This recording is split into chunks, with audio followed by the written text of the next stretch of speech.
ಲೇಔಟ್ನ water tank ಬಳಿ ಕಾರೊಂದು ಇದ್ದಕ್ಕಿದ್ದಂತೆ ಹೊತ್ತಿ ಹುರಿದಿದೆ. ಇದಕ್ಕೆ ಸಂಬಂಧಪಟ್ಟಂತೆ ಒಂದು ಬ್ರೇಕಿಂಗ್ ನ್ಯೂಸ್ ಇದೆ, ನೋಡ್ತಾ ಹೋಗೋಣ.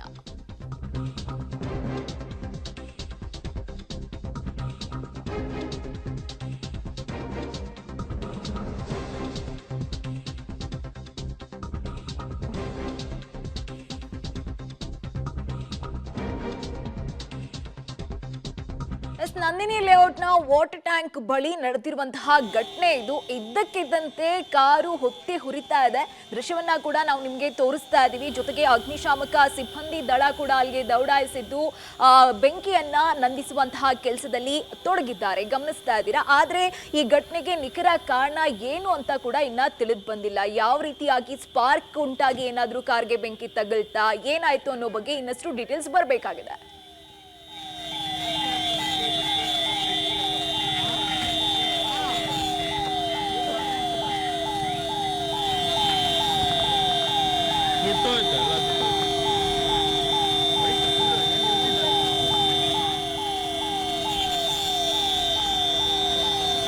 ಗಮನಿಸ್ತಾ ಇದ್ದೀರಾ ನೀವು. ಆದ್ರೆ ಈ ಘಟನೆಗೆ ನಿಖರ ಕಾರಣ ಏನು ಅಂತ ಇನ್ನೂ ಕೂಡ ತಿಳಿದು ಬಂದಿಲ್ಲ. ಆದ್ರೆ ಅಗ್ನಿಶಾಮಕ ಸಿಬ್ಬಂದಿಗಳಲ್ಲಿ ಹೋಗಿದ್ದಾರೆ, ಬೆಂಕಿಯನ್ನ ಆರಿಸುವ ಕೆಲಸದಲ್ಲಿ ಕೂಡ ತಮ್ಮ ಕಾರ್ಯಾಚರಣೆಯನ್ನ ತೊಡಗಿಸ್ತಾ ಇರುವಂತದ್ದು. ಇನ್ನು ಗಮನಿಸ್ತಾ ಇದ್ದೀರಾ, ಅರ್ಧಕ್ಕರ್ಧ ಕಾರು ಸುಟ್ಟಿರುವಂತಹ ದೃಶ್ಯ ಕೂಡ ಅಲ್ಲಿ ನೀವು ನೋಡ್ತಾ ಇದ್ದೀರಾ.